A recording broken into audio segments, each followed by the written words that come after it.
Siempre que se va a predicar la palabra del Señor es importante encomendarse a Dios en oración. Los cristianos hacemos esto porque entendemos que el Espíritu de Dios nos lleva a la verdad. Y aquellas cosas que quizás nosotros no podamos entender tan fácilmente, Dios mismo a través de su Santo Espíritu, entonces nos ayuda a comprenderlo mejor. Al mismo tiempo es un acto de humildad y de dependencia a Dios. Cuando nosotros predicamos y leemos la palabra del Señor, no es como si leyéramos un libro más. Estas son lecturas que tienen implicaciones de vida o de muerte. Aquello que uno ve en la revelación de Dios en su palabra son cosas, hermanos, trascendentales. Por eso en humildad oramos al Señor y dependemos de Él. Le pido que cierren ahí sus ojos y nos encomendamos al Señor. Nos disponemos, Señor, a leer tu palabra. El mejor uso que podemos hacer de nuestra inteligencia es disponerla para entender tu palabra. Ayúdanos tú. Te pedimos que sea tu Santo Espíritu hoy llevando nuestro pensamiento a tu verdad. Te pedimos que sea tu Santo Espíritu hoy, Señor, dándonos la fuerza necesaria para obedecer tu palabra. Te pedimos, Señor, que sea tú mismo a través de la persona del Espíritu Santo, acompañando a toda la congregación en este proceso de enseñanza. Permítenos entender, Señor. Permítenos obedecer. Al mismo tiempo te pido, Señor, por aquellas personas que hoy nos visitan, que todavía no te han conocido a ti.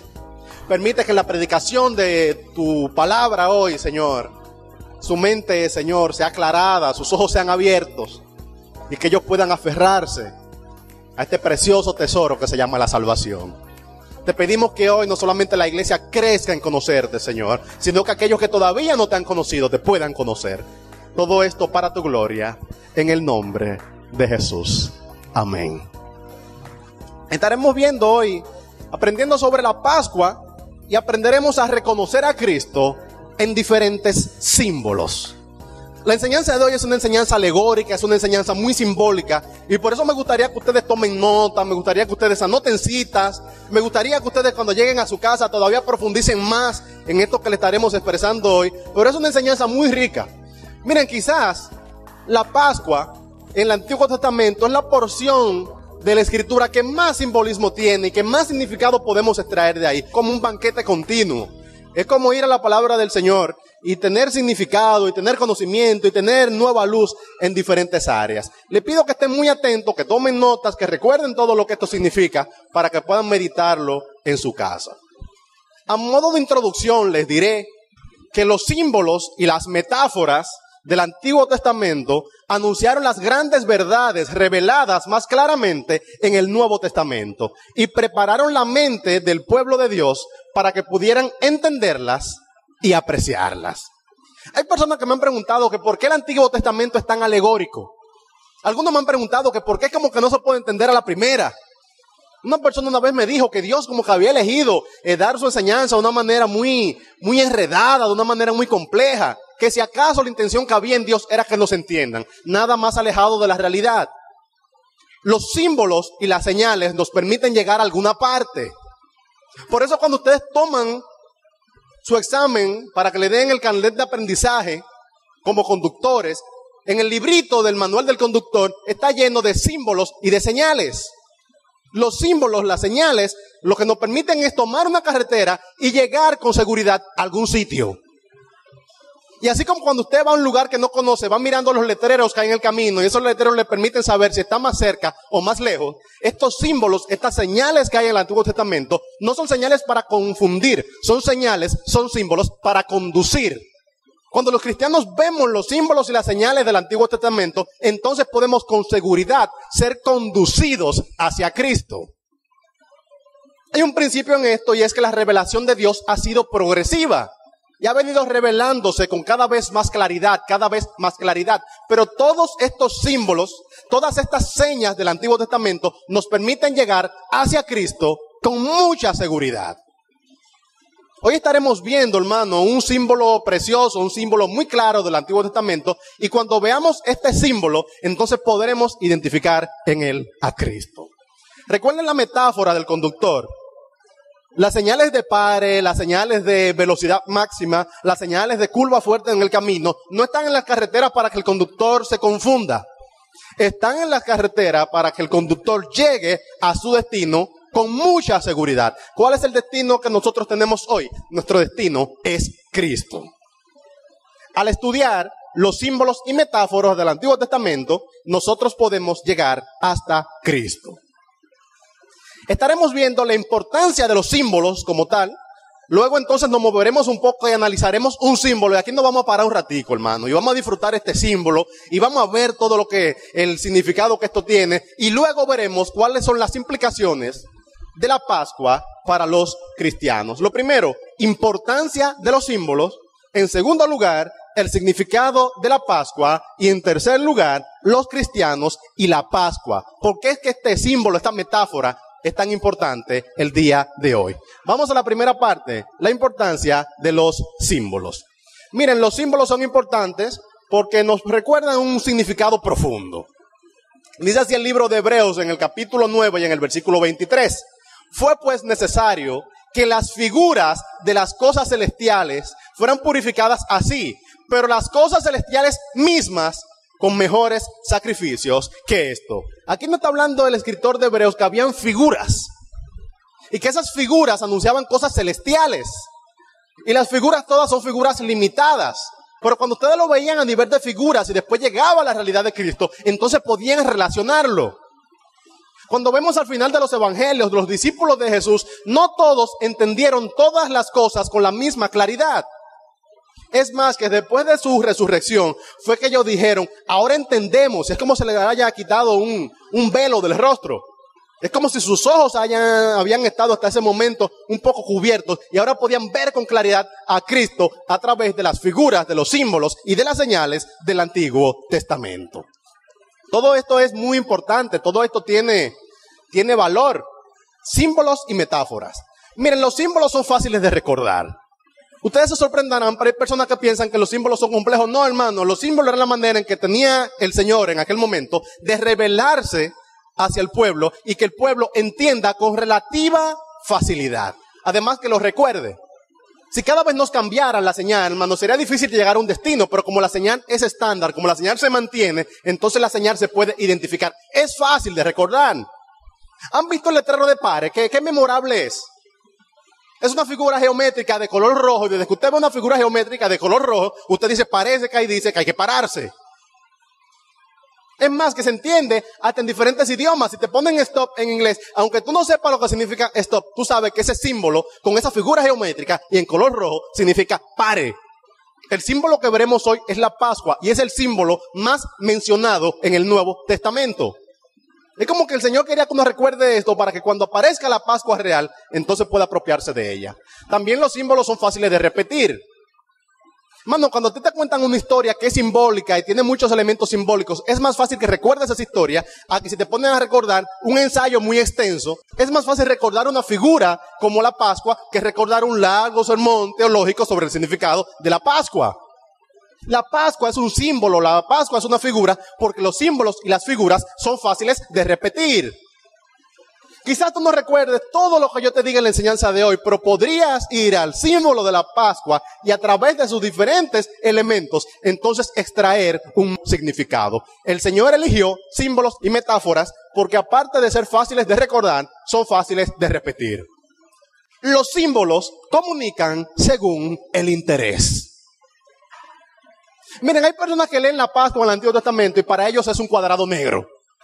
Esa figura del cuadrado negro, eso es este arte abstracto que uno encuentra en algunos museos. Y cuando tú pasas por el museo te pone el cuadrado negro y tú le dices, hay personas que se quedan así buscando el significado del cuadrado negro y hay otros que pasan de largo y dicen, ok, ya lo vi, es un cuadrado negro. Hermano, la Pascua en el Antiguo Testamento, muchas personas la leen y ven ahí un cuadrado negro. Dicen, yo no entiendo ningún significado, ya yo vi lo que dice y sigo caminando. Pero hay otro grupo de personas que me gustaría que sea el grupo de personas en los cuales mi iglesia hoy está, que son las personas que tienen un real interés, que no solamente pasan por la Pascua, sino que cuando llegan a la Pascua se detienen. Y cuando llegan a la Pascua dicen, todo este simbolismo algo tiene que significar. Y cuando llegan a la Pascua dicen, parece que si el Señor lo comunicó, Él quería que yo lo entendía. Y la persona que se sienta a analizar la Pascua es la persona que más significado extrae de esta figura. Hay otros que verán la Pascua y dirán, ya yo vi lo que es un cuadrado negro. Y hay otros que llegarán a la Pascua, se detendrán allí y extraerán gran parte del significado que en esta cantera teológica que es la Pascua está reservado para todos nosotros. Me gustaría que estén en este grupo. ¿Por qué el Señor eligió símbolos y metáforas? Miren, Dios se ha revelado al hombre por medio de símbolos y metáforas, figuras literarias sencillas que transmiten un significado profundo. El nivel de significado que traigamos de este símbolo y de esta metáfora dependerá en gran medida de nuestro interés. Lo mismo hacía el Señor cuando estuvo ya en la tierra. Él hablaba por medio de parábolas.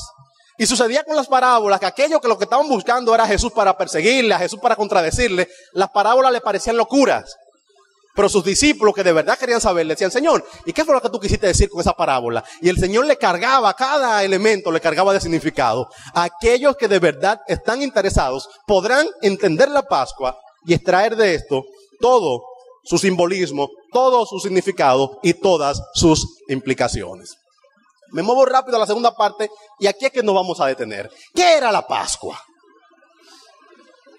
La Pascua, me gustaría que analizáramos lo que era antes y lo que la Pascua es hoy para los cristianos. Pero antes de la introducción les diré esto, que la Pascua tiene su origen en Israel, en una ceremonia de 7 días en la que participaba todo el pueblo por familias para recordar su liberación de Egipto. La palabra Pascua significa pasar por alto. Y es el momento más importante de la Pascua, el momento del Cordero.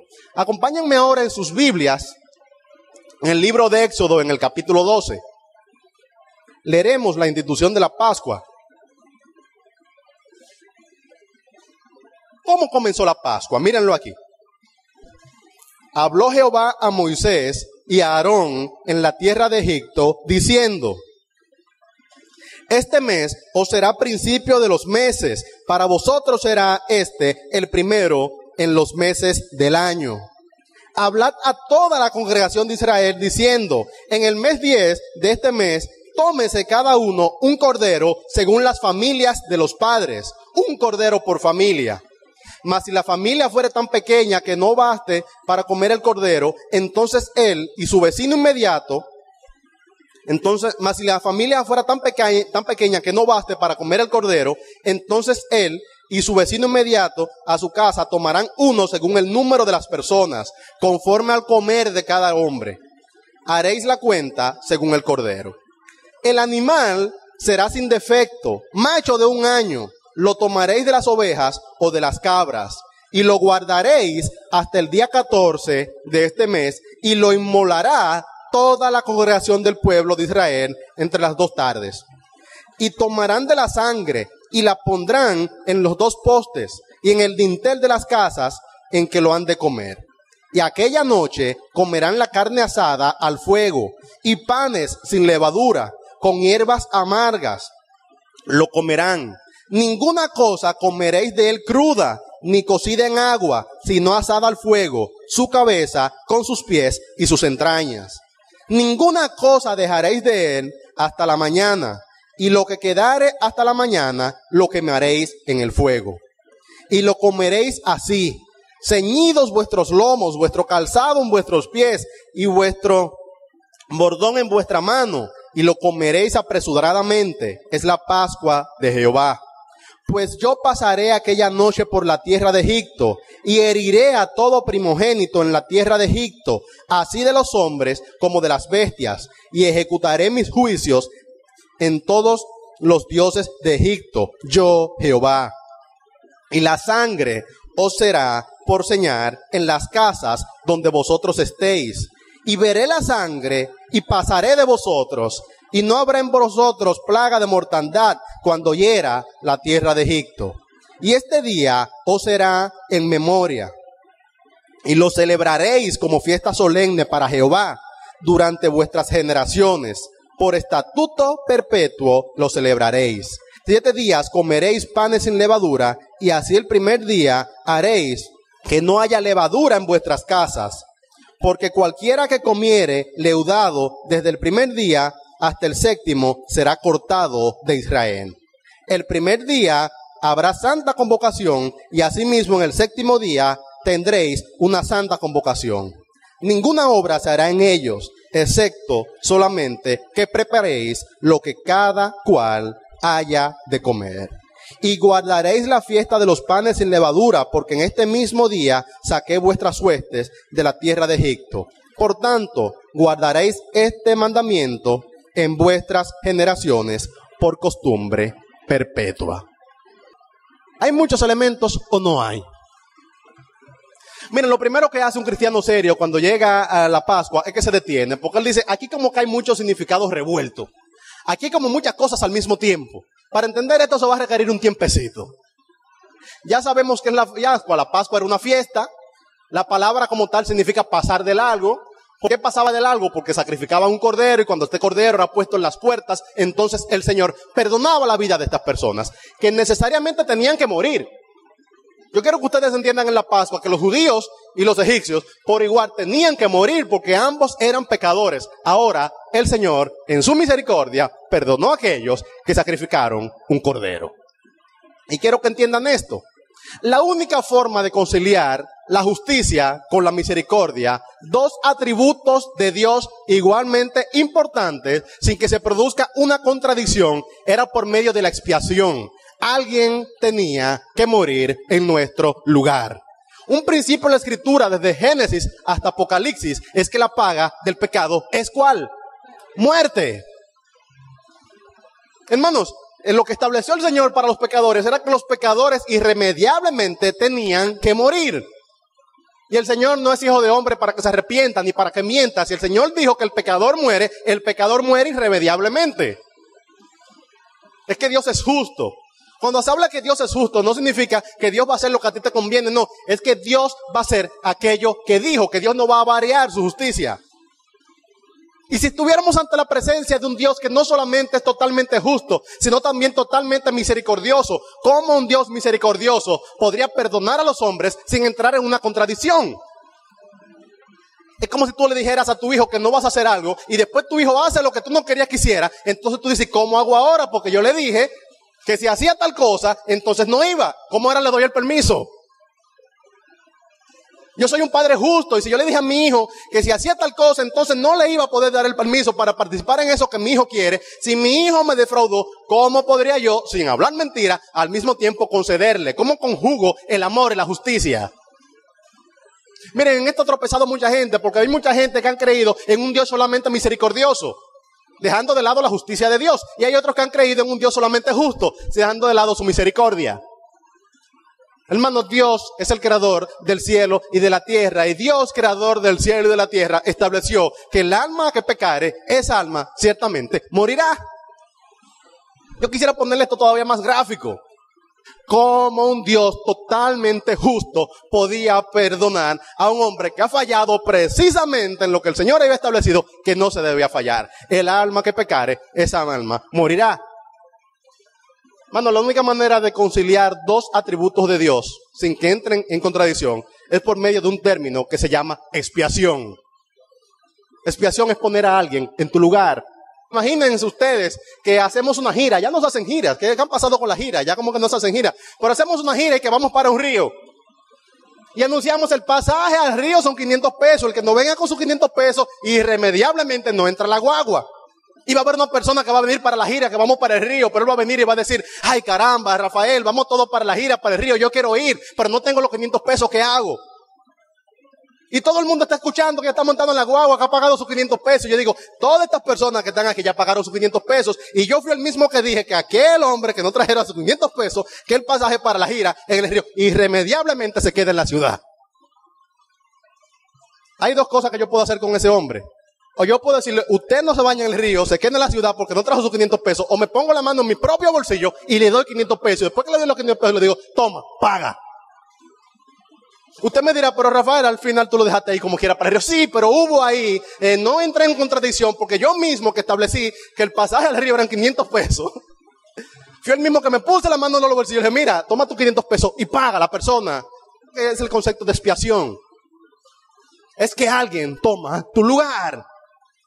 Es el concepto de expiación. Pongo un ejemplo más. Imagínate que tengas que hacer unas horas extras. Algunos empleados acostumbran a que si me toca hora extra, yo cambio mi horario con otra persona. Le digo, fulano, tú puedes trabajar mientras hora de hoy. Mira, tal día yo tengo una actividad. ¿Tú crees que pueda venir en mi lugar? ¿Tú crees que pueda venir a trabajar por mí? Eso es difícil de pedírselo a una persona. Pero hay gente que tiene una relación tan estrecha. Hay personas tan misericordiosas que tú le dices, mira, yo no puedo venir ese día. Tú podrías venir en mi lugar. El concepto de expiación nos enseña que el Señor, sin entrar en una contradicción con sus dos atributos, por un lado su amplia justicia y por el otro su amplia misericordia, Él proveyó para que alguien muriera en tu lugar. A través de la ceremonia de la Pascua, en la mente de Israel se comenzó a establecer que la paga del pecado era la muerte. Y esta ceremonia, que era una ceremonia simbólica a través de la cual se sacrificaba un cordero, le significaba a ellos, el que tenían que haber muerto eras tú. Y eventualmente cuando llegó Cristo, que era el sacrificio perfecto y real, esto que durante cientos de años Israel participó de ceremonias expiatorias, simbólicas y limitadas, era para que al llegar el momento pudieran recibir el real y perfecto sacrificio de Cristo. Hermanos, Israel no había estado sacrificando estos corderitos año tras año. Cuando llegara Cristo no iban a entender el sacrificio de Cristo. Si Israel el Señor le hubiera dejado así, le dije, mira, solamente los perdoné y sigan de largo, ellos no entenderían lo desagradable que eran sus pecados ante el Señor. Pero como el hombre es pecador, el Señor dijo, el alma que pecare ciertamente morirá. Entonces el Señor proveyó primero un corderito y después a Cristo en expiación por nuestros pecados. Dice Romanos, porque la paga del pecado es ¿qué? Muerte. Mas la dádiva, el regalo de Dios, es vida eterna en Cristo Jesús, Señor nuestro. Dice también la Escritura en el Evangelio de Juan, porque de tal manera amó Dios al mundo, que ha dado a su Hijo unigénito, para que todo aquel que en Él cree no se pierda, mas tenga vida eterna. Vuelvo a la imagen de la guagua, como es el Señor está diciendo, porque de tal manera el Señor te amó, que a pesar de que Él estableció la regla, que sin el pasaje no se montaba nadie en la guagua, Él mismo te puso la mano en los bolsillos y te dio esta dádiva, te dio este regalo, para que a través de ese regalo, entonces seas incluido en el paseo. Con relación a la salvación, hermano, nosotros todos estábamos irremediablemente perdidos, pero por la misericordia del Señor, Él nos dio a su Hijo unigénito, para que todo aquel que en Él cree no se pierda, mas tenga vida eterna. Así que podemos entender que Cristo es el Cordero de Dios. Hermano, ahí es que tiene significado la canción que estamos cantando. Digno es el Cordero Santo, santo, santo es Él. Digno eres de recibir la gloria, el honor. Por eso que nosotros cantamos al Cordero, porque entendemos que ese Cordero Santo, ese Cordero Precioso, murió en nuestro lugar. Por eso es que las películas de la muerte, pasión, resurrección de Jesús tienen significado para los cristianos. Quien no entiende la Pascua ve solamente a Cristo como haciendo un ridículo en una cruz. Ahora, aquel hombre que entiende que Cristo está en la cruz en su lugar, siendo el Cordero inmolado y perfecto, siendo su expiación, entonces celebra la cruz y celebra el sacrificio de Cristo en su lugar. Habían 3 símbolos principales en la Pascua y todos estos símbolos apuntan a Cristo. Primer símbolo, en la Pascua había un cordero y no era un cordero como cualquier otro. Era un cordero perfecto. Hermano, ¿por qué razón el cordero tenía que ser perfecto? ¿Por qué tenía que ser perfecto? Yo buscaba un cordero especial, un cordero que no tuviera fallas. Porque este cordero perfecto estaba anunciando al Cristo perfecto que murió en tu lugar. Ya que este cordero era una imagen de Cristo, era una figura de Cristo, el cordero mismo tenía que ser perfecto. Y él iba a hacer una sustitución. En vez de morir tú, entonces murió el cordero. Y en vez de morir nosotros hoy, entonces murió Cristo. Aparte de esto, hermano, había panes sin levadura. No solamente se comió un cordero en la Pascua, sino que el cordero era acompañado por un pan sin levadura. Esto es lo más parecido a una galleta. La levadura hace que el pan crezca. Pero la levadura en el Antiguo Testamento era un símbolo del pecado, era un símbolo de los elementos adulterados. Los panes sin levadura anunciaban una purificación. Y esto lo estaba diciendo el pueblo, el Señor ciertamente puso un cordero en tu lugar, pero de parte tuya debe haber una intención de purificarte. No basta con decir, ahí está el cordero y murió en mi lugar. No, es necesario que cuando voy a participar del cordero lo acompañe por panes sin levadura y que saque la levadura de mi casa, anunciando la purificación que un cristiano debería siempre anhelar. Y también, hermanos, había que comerlo con hierbas amargas. Y esas hierbas amargas nos deben recordar a nosotros lo que es la amargura del pecado y la vida que vivíamos antes de Cristo. Esto quizá eran raíces de árboles, quizá era rábano. Y ellos comían esto, hermanos, con dificultad. Y después que comían esto con dificultad, entonces comían el cordero y quizás la carne del cordero les sabía dulce. Es para que tú te recuerdes cómo era tu vida antes de venir a Cristo, cómo el Señor perdonó tus pecados, cómo el Señor te libertó del pecado y esa amargura la puedas recordar a través de esta comida. 3 símbolos principales que tenía la Pascua. En la Pascua había un cordero perfecto en sustitución por tus pecados. En la Pascua había panes sin levaduras que anunciaban la purificación que todo hombre de Dios debe de anhelar. Y en la Pascua habían hierbas amargas, un recordatorio de su amargura. Era la amargura que el pueblo había tenido en Egipto. Y en Egipto de algún modo se simboliza nuestra salida del mundo para entrar en la familia de Dios. Pero fuera de estos 3 símbolos principales, donde quiero detenerme es en el proceso mismo de la Pascua. Miren, elemento por elemento en el proceso de la Pascua se está anunciando el sacrificio de Cristo en expiación por nuestros pecados. Lo primero que había que hacer era seleccionar y guardar 4 días antes un cordero que fuera perfecto. No era como, mira, el día de hoy es la Pascua, tú puedes salir a buscar un cordero. No, hermano, había que hacer una selección de un cordero perfecto 4 días antes. ¿Ustedes creen que fue casualidad que el Señor entrara a Jerusalén 4 días antes que su crucifixión? En el momento que el Señor entró a Israel, era en el mismo momento entró a Jerusalén, era en el mismo momento que en Jerusalén muchas familias estaban buscando su cordero. La Pascua anuncia a Cristo y el Señor entró, en la lectura que tuvimos en el Domingo de Ramos, el Señor entró a Jerusalén precisamente el día en que muchas familias en Jerusalén salían a buscar su cordero perfecto. Por eso dice también Juan, he aquí el Cordero de Dios que quita el pecado del mundo. El Señor estaba simbolizando, ustedes hoy están buscando un cordero limitado para simbolizar lo que es la expiación por sus pecados. Hoy ha entrado a Jerusalén el cordero perfecto que ofrecerá un sacrificio una vez y para siempre. Miren, un domingo como hoy, era el domingo en que muchas familias estaban buscando el cordero. Era el domingo en que muchas familias estaban buscando su rebaño. Vamos a buscar el mejor de los corderos. Vamos a revisarlo durante 4 días. Yo asumo que se buscaba con 4 días de antelación. No venga a hacer cosas que hicieran una mala elección. O sea, en 4 días había el tiempo para que si no el padre de familia, su esposa, si no sus hijos, detectaran cualquier imperfección en el cordero. Hermano, cuando el Señor entró de manera triunfal, aunque humilde, a Jerusalén, comenzó la mayor inquisición que en su persona había a través de todo su ministerio. Miren, las autoridades judías comenzaron a hacerle preguntas contundentes, comenzaron a revisarlo por todos los lugares y le preguntaban una cosa, le preguntaban lo otro. Lo analizaban por arriba, lo analizaban por abajo. No sabían lo que estaban haciendo. Lo que estaban haciendo era constatar la perfección de este cordero inmolado de Dios.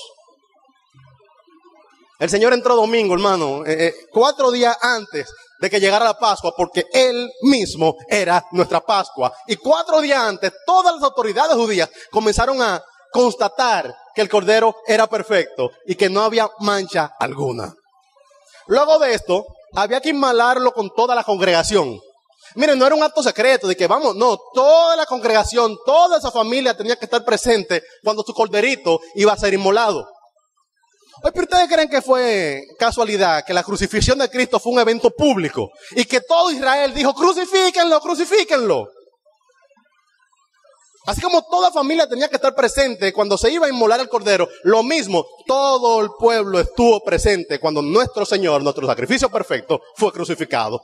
Esa participación congregacional en la inmolación del cordero de la Pascua anuncia perfectamente a como todo el pueblo participó en esta preciosa ceremonia, en este precioso ritual, que es la crucifixión. Al mismo tiempo había que poner la sangre en los dinteles. Recuerden, la palabra Pascua significa pasar de largo, y donde estaba la sangre en los dinteles, dice que pasaba el ángel de la muerte y que no se llevaba el primogénito. Le perdonaba la vida. Hermano, los dinteles, dice que había que ponerlo en los muros y en los dinteles. Era como en una puerta, o sea, no entrada, los muros y el dintel, la parte de arriba, se ponía sangre ahí, se rociaba la sangre. Y cuando el ángel del Señor veía la sangre, entonces seguía de largo. Yo no quiero que ustedes sean tan altivos para pensar que son perfectos ante Dios. Hermano, cuando no viene a la presencia del Señor, y uno puede cantar ante el Señor, y uno puede pararse ante el Señor y no ser destruido, la única explicación teológica que encontramos para eso es que cuando el Señor te ve a ti, Él mira la sangre. Él mira el sacrificio de Cristo. Y aquellas virtudes que tiene Cristo, entonces por consecuencia se te imputan a ti. Y por eso un cristiano puede con libertad pararse delante del Señor. Es porque la sangre de Cristo le cubre. Esa sangre en los dinteles de las puertas que impedía que el ángel de la muerte entrara a esa casa y destruyera, es lo mismo que un cristiano tiene cuando ha aceptado la sangre de Cristo como preciosa marca de su salvación. El Señor ve la sangre y pasa de largo. Pero podríamos decir también lo siguiente, sin abusar mucho del significado. Miren, las puertas estaban construidas con 2 columnas de madera. En cada columna de esas había que poner sangre. ¿No les parece a ustedes un poco parecido a como sucedió? Que el Señor fue crucificado en un madero con 2 columnas puestas así. Y en esta columna hubo sangre, en esta columna hubo, en esta punta hubo sangre, en esta punta, en esta y en la otra. En el sacrificio de Cristo en la cruz, así como la sangre era puesta en la puerta, así mismo fue puesta la sangre en la cruz. Otra cosa que había que hacer era asarlo completamente al fuego. Esa expresión, hermano, completamente. No era que podíamos decir, mira, vamos a tomar medio cordero. No. Asarlo completamente al fuego. Era la totalidad. Ustedes vieron que cuando Cristo murió, se constató que murió totalmente. Había otra porción de la Escritura donde nos dice a nosotros que el cuerpo del animal no se podían quebrar sus huesos, sino que había que asarlo completamente, pero manteniendo su misma integridad ósea. No se podía. Señores, cuando Cristo fue crucificado, vinieron los romanos y dijeron, vamos ahora a quebrar los huesos. Y quebraron los huesos de aquellos que estaban al lado de Jesús. Y cuando llegaron a él, uno de ellos dijo, oh, pero parece que se murió. Vamos a ver si es verdad que se murió. Y clavaron una lanza. Por los huesos de Cristo, ningún hueso de Cristo en la crucifixión. Mano, el profeta lo había anunciado a sí mismo. Ustedes quieren saber si Cristo es el Cordero inmolado de Dios. Pregúntense por qué ni un hueso de Cristo fue. Miren, los romanos eran bárbaros en sus crucifixiones. Eso de quebrar los huesos era que tomaban una herramienta y le daban. Y parece que el dolor producía la muerte. Ellos estaban ahí agonizando ya en la cruz. Y venían entonces y tomaban una herramienta y le daban golpes para quebrar sus huesos, para machucarlos. Y le infligían ahí un dolor muy fuerte, pero al mismo tiempo le destruían la estructura. Mando el Señor en la cruz, sus huesos milagrosamente no fueron tocados, porque yo me pregunto, ¿y qué misericordia fue que pudo tener ese soldado? Si a los otros le quebraron los huesos, ¿por qué a este no? A este no, porque era el perfecto Cordero de Dios, y el Cordero no podía tener ni un hueso quebrado. Hermanos, había que comerlo completo y en un solo momento. Calculaban, a ver, aquí hay estómago para que nos podamos comer el Cordero, o tenemos que invitar a otra familia. Dice el Señor que había que calcular según el hábito que tenía de comer cada uno. O sea, era un compromiso comerse el Cordero de Dios, hermano. Había familias que traían el Cordero y decían, mira, este Cordero está un chin grande, vamos a buscar otro más. Porque hay que comérselo completo. Había que calcular, a ver, miren, antes de comer el Cordero, cuando se seleccionaba, la familia estimaba, ¿cuántos somos aquí? ¿Somos 5? ¿Somos 10? Entre los 10 podemos comérnoslo completo sin que quede nada. Había que hacer un cálculo, hermano, a ver si se iba a poder comer la familia completamente ese Cordero. Hermano, con Cristo sucede lo mismo. Hay personas que han querido tomar partes de Cristo y nunca han tenido un sacrificio perfecto. Hay personas que han querido tomar, mira, yo quisiera tomar de Cristo las enseñanzas que hablan sobre el amor. Otros dirían, yo quería tomar de Cristo las enseñanzas que hablan sobre la justicia. A Cristo hay que comérselo completo o no comérselo. Hermano, usted no puede tomar a Cristo por pinzas. Usted no puede decir, mira, a mí me gusta tal parte de Cristo, me gusta la otra. A Cristo se come completo y en un solo momento. Esto anuncia, hermano, nuestra salvación. Hay personas que quieren venir a Cristo como por acercamiento. De que, mira, yo voy a comer un poquito de Cristo hoy. Y el próximo, hermano, en el momento que tú resuelves seguir a Cristo, totalmente. Tú no puedes comerte a Cristo por parte. Si Cristo es el Cordero perfecto del Señor, esto no se podía guardar para el otro día.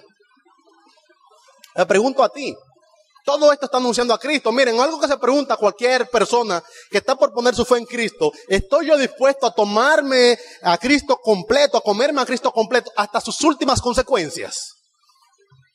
¿Estoy dispuesto yo a consumir la última parte de la doctrina de Cristo? Eso es comerse a Cristo, hermano, es vivir de acuerdo a su voluntad. ¿O solamente me interesa elementos de Cristo. Podrías tomar elementos de Cristo, pero si solamente tomas elementos de Cristo, Cristo para ti es un buen banquete, es una buena comida, pero no es un sacrificio expiatorio. Para aquellas personas que Cristo realmente ha perdonado sus pecados, es para aquellas personas que no se comieron a Cristo por parte, sino que se comieron a Cristo completamente. ¿Qué nos dice la Pascua? Había que comerlo con urgencia, pronto, vestidos y listos para salir. Había que comérselo así, con una actitud de que pronto estamos saliendo. Hermano, ¿cómo es que vivimos los cristianos en la tierra? No como peregrinos y extranjeros. Cuando una persona ha logrado apropiarse de Cristo, ya su vida la asume con una perspectiva temporal. Él dice, yo estoy diseñado para vivir con el Señor para siempre. Yo voy a salir de aquí. Lo mismo tenía Israel. Cuando Israel estaba en Egipto y comió la Pascua, ellos comieron la Pascua vestidos porque entendían que de manera milagrosa, prontamente el Señor iba a permitir su liberación. Y era difícil. Imagínense un grupo de hombres que han sido esclavos durante toda su vida, que le dicen, mira, el Señor te va a sacar aquí, de ahora, de Egipto, de una manera milagrosa. Va a tener que abrir el mar en dos para que tú pases por ahí en medio. Era difícil de creer. Hermano, difícil de creer es que el Señor volverá una vez y se va a llevar a su pueblo a vivir con Él y para siempre. Y que aquellos que han comido a Cristo completamente, aquellos que se han aferrado al sacrificio de Cristo, eventualmente se irán con Él. Los cristianos vivimos en esta tierra de manera expedita, de manera rápida. Vivimos como peregrinos extranjeros. Por eso podemos vivir con una perspectiva eterna. Así como la Pascua había que comerla con urgencia, pronto, vestidos y listos para salir. En el momento que usted se hace cristiano, usted se prepara para la eternidad. No significa, hermano, que usted no trabaje. Lo que significa es que toda tu vida ya tiene que girar con una perspectiva eterna. Eventualmente el Señor vendrá y se llevará a su pueblo. De manera rápida, de manera expedita. Un cristiano tiene que estar listo para salir. Algo sucedió que el Señor no nos dijo una fecha, nos dijo, vivan hoy con la perspectiva de que puede ser hoy mismo el rapto de la iglesia. Vivan hoy con la expectativa de que hoy mismo puede venir su liberación. Asimismo, el cordero había que comerlo con urgencia, pronto, vestidos y listos para salir. Se acompañaba de pan sin levadura. El pan no era parte del sacrificio, pero de algún modo le ponía a ellos en la mente que quien participaba en ese sacrificio debe ser una persona que había quitado la levadura y se había preparado para eso. La levadura es un símbolo del pecado. Y aunque el Señor inmediatamente perdonaba sus pecados y no lo tomaba en cuenta, también le decía el Señor, recuérdense que la levadura no es buena. Recuérdense que la levadura yo la rechazo.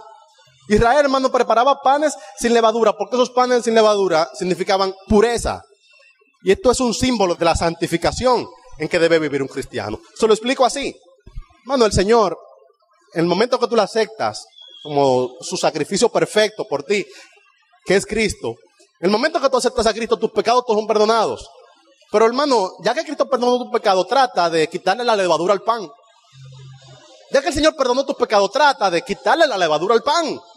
Trata de no pecar, trata de vivir de una manera agradable a Él, trata de cada vez tener una vida más perfecta. ¿Saben por qué es que el pecado es sinónimo en la Biblia de levadura? Porque el pecado aumenta y pone cosas donde no hay. La levadura se la ponen al pan y donde hay un poquito de masa, ¿saben qué hace la levadura? Le mete aire y hace que las cosas crezcan. La levadura no produce masa. Lo que hace es que exagera lo que hay ahí. Lo mismo hace el pecado, hermano. El pecado es una ilusión. El pecado es una falsedad. El pecado es una tergiversación de la intención de Dios para el hombre. El Señor quiere que tú saques la levadura del pan, porque en esa sacar la levadura del pan está una actitud a vivir de una manera santa y agradable al Señor. Pero no solamente eso, hermano, que 7 días antes había que sacar la levadura de toda la casa, había que limpiar la casa para sacar de eso. Significa, hermano, que cuando tú participas de la mesa del Señor, cuando participas de la Pascua del Señor, cuando su sacrificio es real para ti, de algún modo tú tendrías que sacar de tu casa aquellas cosas que no agradan a Dios. No es posible que participes en medio de la Pascua con una casa desorganizada. ¿Han visto tipo de personas que se hacen cristianos, pero siguen viviendo y siguen participando en los mismos ambientes que participaban? El Señor te dice, cuando vas a participar de la Pascua, tienes que limpiar la habitación. El Señor te dice, cuando aceptas a Jesucristo como tu sacrificio en tu lugar, como tu salvador personal, de algún modo tienes que limpiar tu vida. Y esa limpieza de sacarla, los judíos eran en eso perfeccionistas. Ellos buscaban el último granito de levadura que por casualidad había caído cerca de la casa y barrían todo eso, hermano, y lo sacaban. Los cristianos tenemos que ser minuciosos con el pecado que está alrededor nuestro. Decía Martín Lutero, él decía, yo no puedo impedir que los pájaros vuelen sobre mí, pero puedo evitar que pongan una casa en mi cabeza. Un cristiano no puede evitar vivir aislado de un mundo pecador. Sin embargo, hermanos, sabemos que hay cosas en las cuales participamos que son levadura para la masa, que adulteran la esencia de Dios en nosotros, que deberíamos sacar todo aquello. La Pascua preparaba a Israel para que limpiara su casa y al mismo tiempo le permitía comer un pan sin levadura. Pero aparte de esto, el ángel de la muerte pasaría por cada casa. Me dice, ¿cuál es esta consecuencia? Hermano, la muerte es una realidad. Y es una realidad muy triste para aquellos que no han puesto en Cristo su esperanza. La muerte acecha. Tú estás hoy aquí, mañana tú no sabes dónde está. Ahora que tenemos los creyentes sabemos que tenemos en Cristo vida eterna. Nosotros sabemos que estamos preparados para hoy, hermanos, y tenemos que partir de aquí. Nuestra vida no se perderá, nuestra vida está segura en las manos del Señor. Poner la sangre de Cristo en el tintero, hermano, es curarte en salud antes que venga ese suceso que iba a venir. El Señor no le dijo si iba a venir a las 10, pero el Señor le dijo, el ángel de la muerte vendrá y es mejor que cuando pase la sangre esté sobre el dintel. Hermano, la muerte un día va a venir, amigo, la muerte un día va a venir a tu vida y lo mejor es que la sangre de Cristo esté sobre tu cabeza. Lo mejor es que te encuentren preparado. Lo mejor es que la muerte, el ángel de la muerte te encuentre habiendo ya participado de este sacrificio, habiéndote apropiado del sacrificio de Cristo en tu lugar y habiendo rociado tu vida de su sangre. La única esperanza que tiene un cristiano después de la muerte es que la sangre de Cristo haya sido eficaz para su vida. Fuera de eso, hermano, solamente hay perdición. Por último lugar, había que recordar la Pascua de generación en generación. A los niños había que instruirlos en el significado de la Pascua. Normalmente el hombre más viejo de la casa tenía la participación en la festividad de la Pascua. Él tenía el honor de poder relatar la historia del Éxodo para toda la familia. Hermano, una buena actitud en Semana Santa es recordar el sacrificio de Cristo por nosotros. Y si tú eres cabeza de una casa, si tú eres el más grande en tu hogar, asuma la función de recordarle a tus seres queridos que el Señor murió en su lugar, que para ellos hay esperanza. Es recordar este significado, hermano. Es no solamente celebrar por celebrar, es celebrar con sentido. Cuando los cristianos participamos en la Pascua, hermano, tenemos que recordar en qué estamos participando y hacerlo de generación a generación. Este era el proceso de la Pascua. ¿Ven cómo todo esto anunciaba a Cristo? Era una locura que los judíos no entendieran que Cristo era su Pascua. Era una locura que ellos no entendieran cómo cada cosa encajaba en su lugar y cómo cada aspecto del sacrificio de Cristo tenía que ver también con nuestro propio sacrificio. El siguiente día vio Juan a Jesús que venía a él y dijo, he aquí, ¿quién era que venía? He aquí el Cordero de Dios que quita el pecado del mundo. Hago una pausita aquí para darle una ñapa a nivel de simbología. No hacía falta solamente sacrificar un cordero. Había familias que sacrificaban el cordero y se lo comían, pero no. Después que se sacrificaba el cordero, había que poner la sangre en el dintel. Ciertamente Cristo murió por todos nuestros pecados, pero el ángel de la muerte solamente perdona a aquellos que la sangre de Cristo está puesta sobre su cabeza. ¿Me siguen en esto? No hace falta solamente que Cristo muriera en tu lugar. También hace falta que tú fueras al cordero y tomaras de su sangre. Hay personas que han pensado, no, ya Cristo murió por todo el mundo. Ciertamente murió por todo el mundo, pero su sangre solamente es eficaz para aquellos que se apropian en fe de su precioso sacrificio. Lo que era poner la sangre en el dintel para los cristianos significa apropiarse en fe del sacrificio de Cristo. Así como antes quien ponía la sangre en el dintel era quien tenía la fe de que el ángel iba a pasar y le iba a perdonar. ¿Eso era fe o no era fe? Así mismo, hermano, quien hoy tiene su fe en el Señor es aquella persona que entiende, mira, yo entiendo que acepté el sacrificio de Cristo y que un día el ángel va a pasar por frente de mí y la sangre de Cristo está sobre mi cabeza. Eso es la fe de un cristiano en este tiempo. Así como anteriormente no hacía falta solamente sacrificar el cordero, sino también sacrificar el cordero, ir a su sangre y untarle en la puerta. No solamente hace falta que Cristo muriera en tu lugar, ya Él murió. La paradoja de la cruz, hermano, es que Cristo murió por todo el mundo. Porque de tal manera amó Dios al mundo. No fue que amó Dios a un grupo de personas, no, que amó Dios el mundo completo. Ahora, el sacrificio del cordero solamente es eficaz para aquellos que toman de su sangre y la colocan en el dintel. Colocar la sangre en el dintel para un cristiano en este tiempo es la fe, hermano, es apropiarse por fe del sacrificio de Cristo. Pon la sangre en el dintel. Veremos adelante otra escritura, pues dice así, los cristianos y la Pascua. ¿Qué hacemos los cristianos? Tenemos que sacrificar todavía los animalitos. ¿Qué hace un cristiano en la Pascua? ¿Qué es lo que tenemos que hacer? Miren, nosotros en la Pascua recordamos el sacrificio que Cristo hizo por nosotros una vez y para siempre. Y al mismo tiempo invitamos a otros a celebrar con sentido. Quiero que me acompañen ahora, hermano, a la Pascua en Jesús. Ya vimos cómo era la Pascua en el Antiguo Testamento, ¿verdad? Y para qué se hacía. Ahora veamos a Cristo celebrando la última Pascua. Esto era un ceremonial que tenía cientos de años de historia. Esto era un asunto que era ancestral. Vamos a ver ahora en la Biblia cómo se celebró la última Pascua. Acompáñenme al libro de Lucas, en el capítulo 22. La celebración de la última Pascua. Mano, ¿recuerdan en qué momento entró Jesús a Jerusalén? En el momento que estaban buscando un corderito perfecto para ponerlo en su lugar. En ese mismo momento entró Cristo. En esta semana que comienza en domingo, le hicieron a Jesús preguntas contundentes, le estuvieron inquiriendo en diferentes áreas, estuvieron revisándolo de la misma manera en que se revisaba un cordero. Leamos ahora Cristo en la Pascua, Lucas capítulo 22 desde el versículo 1. Estaba cerca la fiesta de los panes sin levadura, que se llama la Pascua. Y los principales sacerdotes y los escribas buscaban cómo matarle. Escuchen, hermano, estaban buscando cómo matar al cordero. Con ignorancia, ellos no sabían lo que estaban haciendo, pero estaban buscando ya, Cordero, te llegó el momento. Y entró Satanás en Judas, por sobrenombre Iscariote, el cual era uno de los del número de los 12. Y este fue y habló con los principales sacerdotes y con los jefes de la guardia de cómo se lo entregaría. Ellos se alegraron y convinieron en darle dinero. Y él se comprometió y buscaba oportunidad para entregárselo a espalda del pueblo. Llegó el día de los panes sin levadura, en el cual era necesario sacrificar el cordero. Llegó el momento. ¿Llegó o no llegó el momento? Llegó el momento. Había que sacrificar el cordero. Hermano, todo ese simbolismo, año tras año, estaba esperando a Cristo. Llegó. Llegó el día de los panes sin levadura, en el cual era necesario sacrificar el cordero de la Pascua. Y Jesús envió a Pedro y a Juan diciendo: id, preparadnos la Pascua para que la comamos. Ellos le dijeron: ¿dónde quieres que la preparemos? Él les dijo: he aquí, al entrar en la ciudad, os saldrá al encuentro un hombre que lleva un cántaro de agua. Seguidle hasta la casa donde entrare y decid al padre de familia de esa casa: el maestro te dice, ¿dónde está el aposento donde he de comer la Pascua con mis discípulos? Entonces él le mostrará un gran aposento alto, ya dispuesto. Preparad allí.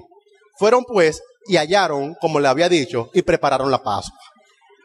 ¿Vieron que se parece un poco a cuando entró en Jerusalén, que mandaron a buscar el pollino?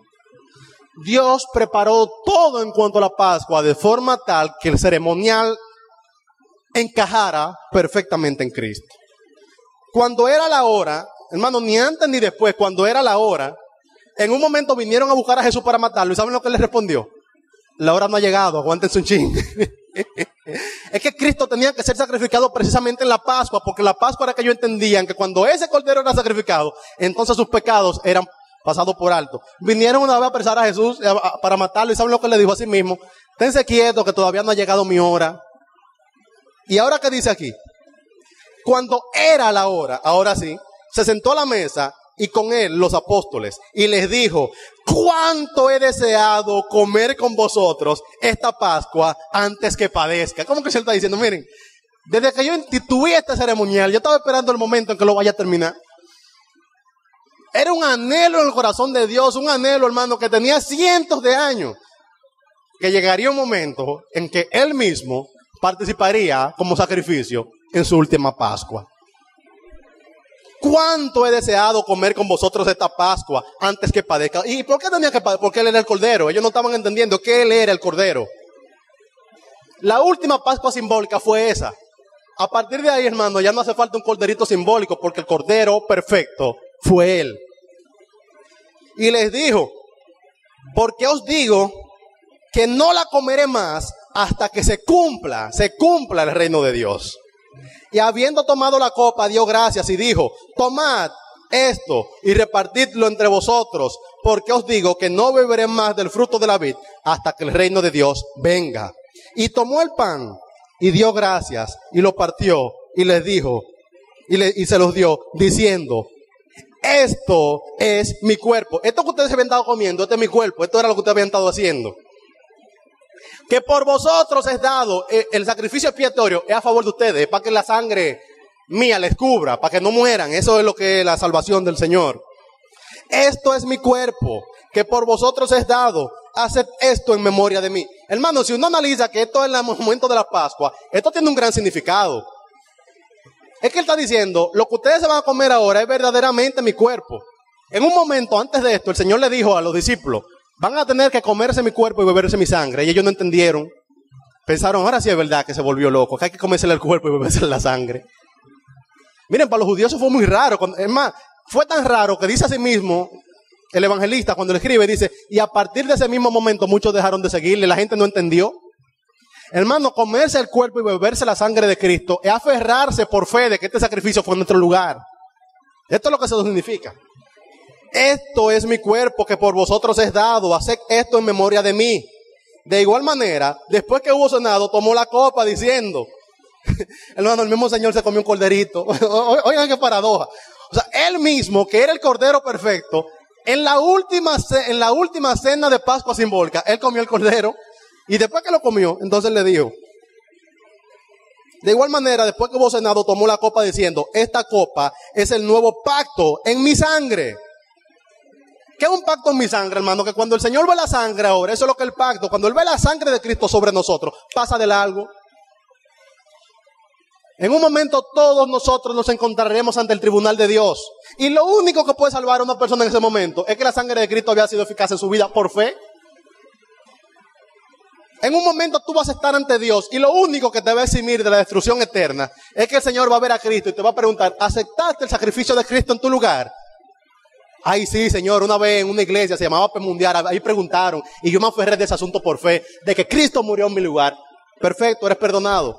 No es por tus méritos, es por los méritos de Cristo. No es por tus propios sacrificios, es por el sacrificio de Cristo. Dice él.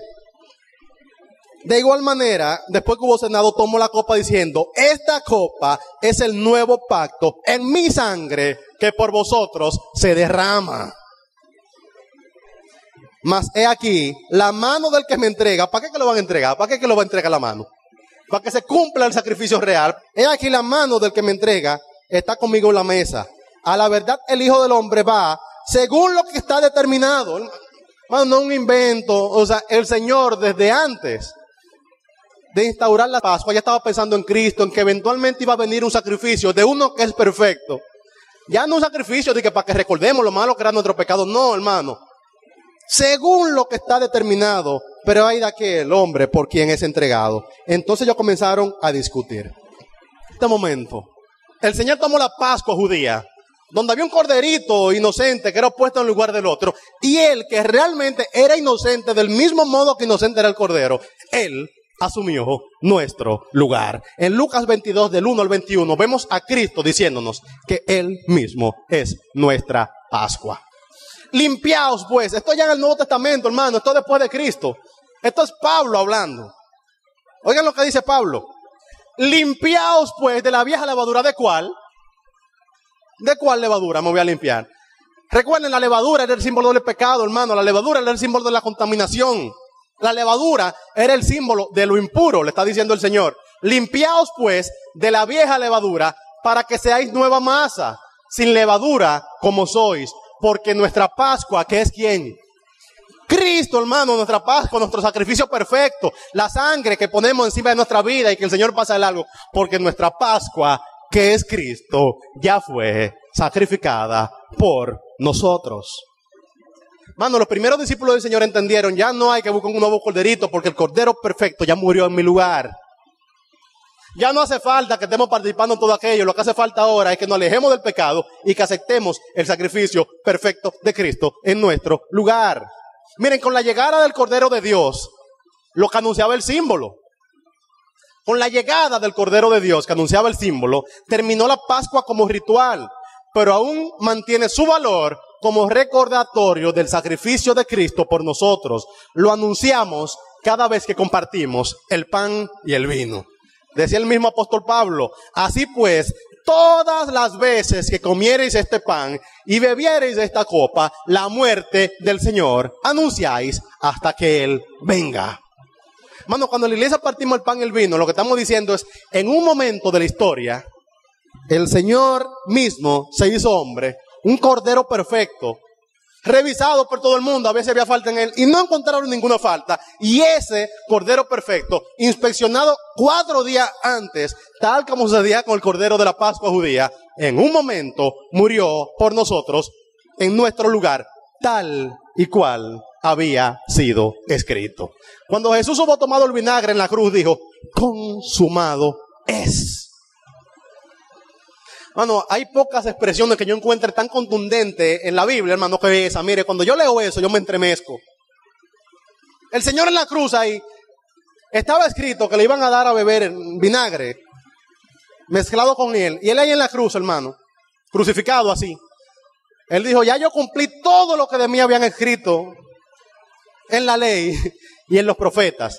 Ya de mí se cumplió todo, ya yo entré cuando había que haber entrado, ya yo participé donde había que haber participado, ya a mí me entregaron como se entregaba el cordero, como había que hacerlo, ya a mí me han puesto aquí para sacrificarme, ¿qué es lo que falta por cumplirse? Y allí llegó que había una profecía muy antigua que había dicho que estando en la cruz le iban a dar a comer vinagre mezclado con él. Y él dijo, tengo sed, y le dieron vinagre. Cuando Jesús hubo tomado el vinagre dijo, consumado es.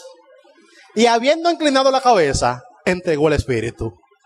Hermano, ese consumado es, terminó con años de rituales ceremoniales. Ese consumado es, terminó con años de ofrecer un corderito ahí en nuestro lugar. Hermano, ese consumado es, significa que aquel, que los símbolos nos habían estado señalando, que aquel, hermano, que habían puesto la señal en el camino, que decía, en la próxima esquina dobla a la izquierda, que aquel, hermano, que en la carretera nos dijeron, ya está cerca, ya solamente faltan como 100 años, hermano, aquel que durante siglos había esperado, ya llegó, ya se entregó, ya se sacrificó, y consumado es el sacrificio por nosotros. Dice que en aquel mismo momento se rasgó el velo del templo, hermano. Eso es que ya no hay que ofrecer un nuevo cordero. Eso es que ya no hay que poner un nuevo sacrificio. Hermano, esa es la hermosura que tiene la Pascua para un cristiano. Estamos comenzando a celebrar hoy domingo de Ramos, el domingo que el Señor entró en Jerusalén. Estamos celebrando que aquello que durante años los judíos hicieron ceremonialmente, ya tuvo su consumación en el sacrificio perfecto que es Cristo por todos nosotros. Ya no hace falta ofrecer un nuevo sacrificio, sino solamente aceptar el sacrificio de Cristo, recordarlo con agradecimiento y purificarnos por medio de la santificación. Para eso es la Semana Santa. Dice la Escritura, al que no conoció pecado, por nosotros lo hizo pecado, para que nosotros fuésemos hechos justicia de Dios en él. Más precioso que yo tengo para decirle a usted, hermano, en este comienzo de Semana Santa, es que el Señor murió en nuestro lugar. Aquí hay personas que ya se apropiaron de este sacrificio de Cristo, hermano. Aquí hay personas que ya la sangre de Cristo funciona a su favor. Aquí hay personas que ya tienen seguridad de vida eterna en el Señor. Ya saben que el Señor cuando les vea no tomará en cuenta sus pecados por causa de Cristo. Aquí hay gente que ya este cordero que fue sacrificado por todos los hombres, no solamente por alguno que murió por todos nosotros. Aquí hay gente que ya no solamente el cordero murió, sino que fue a su sangre y la roció sobre su cabeza. Pero al mismo tiempo pienso que aquí hay gente que quizás, a pesar de que Cristo murió en su lugar, todavía la sangre de Cristo no ha puesto en su dintel. Hermano, no juegue con esto, que el ángel de la muerte es real. La mortandad que hubo en Egipto, hermano, no fue corta. El clamor que hubo, hermano, en Egipto no fue corto. Tal como el Señor dijo, sucedió. En un momento vino el ángel de la muerte y barrió con todos aquella casa donde no habían puesto la sangre en el dintel. Hermano, lo que el Señor dijo se cumplirá. Eventualmente todos nosotros nos veremos ante el Señor y lo único que nos salvará de que su ira pase de largo es que la sangre de Cristo haya sido puesta en fe sobre nuestras cabezas. Si has escuchado el significado de la Pascua, si has escuchado que Jesús murió en tu lugar, lo único que tengo que para decirte hoy es que no seas necio, que procedas al arrepentimiento. Le pido que cierren sus ojos ahí un momento. Si aquí hay personas que todavía no tienen la seguridad de que el sacrificio que el Señor hizo es un sacrificio válido para Él, de nuevo te digo, porque de tal manera amó Dios al mundo, que ha dado a su Hijo unigénito, para que todo aquel que en Él cree no se pierda, mas tenga vida eterna. Del mismo modo dice Romanos, porque la paga del pecado es muerte, mas la dádiva de Dios, el regalo de Dios, es vida eterna en Cristo Jesús, Señor nuestro. La sangre de Cristo fue derramada en tu lugar, pero quizá todavía no ha sido puesta sobre tu vida. Mantenga sus ojos ahí cerrados. ¿Cómo pongo la sangre de Cristo sobre mi vida? En un acto de fe. Dice la Escritura, si confesamos nuestros pecados, Él es fiel y justo para perdonarnos y limpiarnos de toda maldad. Dice que a los que creyeron le dio potestad de ser hechos hijos de Dios. ¿Cómo pongo ahora la sangre que Cristo derramó en la Pascua a favor mío? ¿Cómo yo me apropio de esa sangre? Es tan sencillo como confesar en fe tus pecados delante de Él y decirle que te cubra con su sangre. En fe. Así como tenían fe los judíos al poner la sangre en el dintel, tenemos fe los cristianos al poner nuestra fe en el Señor Jesús. Yo no puedo orar por ti para que la sangre de Cristo obre a tu favor, pero puedo indicarte cómo hacerlo. Podrías decirle en oración, Señor, te pido que perdones mis pecados. Puedes decirle al Padre, yo acepto hoy el sacrificio de Cristo en mi lugar. Como las hierbas amargas que se llevaban a la boca, tú puedes decirle, recuerdo, Señor, que mi pecado es desagradable ante ti. Como los panes sin levadura, podrías decirle al Señor, Señor, yo trataré de sacar toda la levadura que hay en mi vida. Y como el Cordero sustituto lo hizo a favor tuyo, podrías decirle, Señor, acepto el sacrificio de Cristo en mi lugar. Qué bonito sería si recordaras este domingo, primer domingo de la Pascua del 2012, como el domingo en que la Pascua funcionó a tu favor. Qué bonito sería si recordaras este día como el día en que dejaste de ser una persona que escuchaba hablar sobre Cristo y aceptaste el sacrificio de Cristo en tu lugar. Doy un momento ahí, si estoy hablando con las personas que todavía no han aceptado al Señor como su Salvador personal. Eso es lo que es un Salvador. Es alguien que te salva de la muerte. Ahí con tus ojos cerrados puedes decirle al Padre en oración, Padre, yo reconozco que soy un pecador. Reconozco que necesito a alguien que muera en mi lugar, porque si no, irremediablemente moriré porque soy pecador. Si no has pecado con tus actos, has pecado con tus pensamientos. Si no has pecado con tus pensamientos, has pecado con tu desobediencia al Señor. Dice la Escritura, por cuanto todos pecaron, están destituidos de la gloria de Dios. Doy un chance ahí para aquellos que quizás nos visitan por primera vez o tienen un tiempo visitando nuestra iglesia, pero todavía no han aceptado a Cristo como su Cordero Salvador. Que puedan poner la sangre en el dintel, que puedan poner la fe en el lugar correcto, para que tengan la seguridad de que un día cuando se encuentren con el Señor, la ira de Dios pase de largo.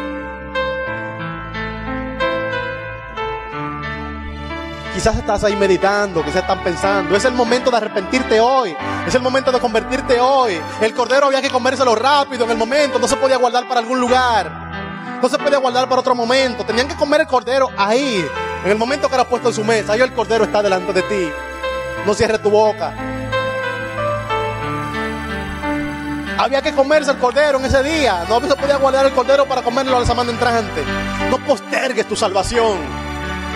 Hay gente que ha estado aquí jugando con Dios, jugando a que puedo convertirme mañana, jugando a que pueda suceder el mes siguiente.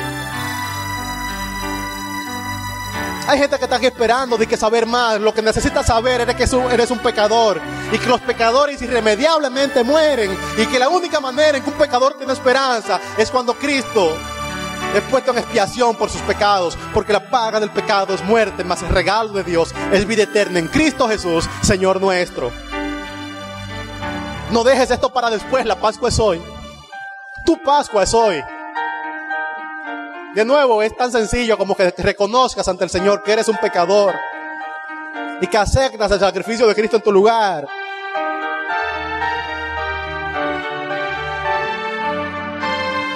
En oración, dile ahí al Señor, Señor, reconozco que soy un pecador. He pecado en tantas maneras que no podría mencionarlo una tras otra.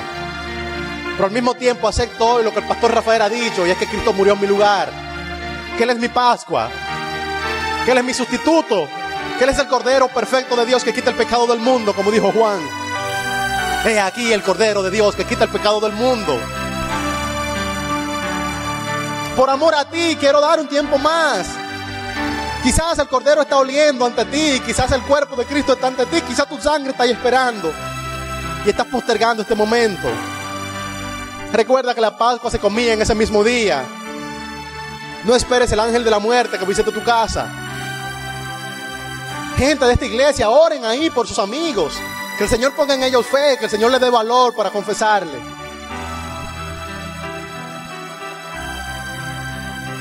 Ay, amigo que nos visitas hoy, que todavía no eres un cristiano, que todavía la sangre de Cristo no está obrando a favor tuyo. La única esperanza que tiene un pecador más allá de la muerte es la expiación de sus pecados en Cristo. Te leo de nuevo los versículos, te los digo, porque de tal manera amó Dios al mundo, te amó, que ha dado a su Hijo unigénito, a un Hijo valioso, lo dio para que no te quedaras fuera, para que todo aquel que en Él cree, que ponga en Él su esperanza, no se pierda, mas tenga vida eterna.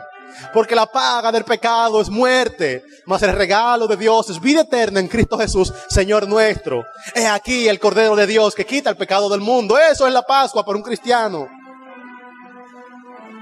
Todos los cristianos en un momento aceptamos a Cristo como nuestra Pascua, a Cristo como nuestro Salvador, y le recordamos vez tras vez a través del pan y del vino.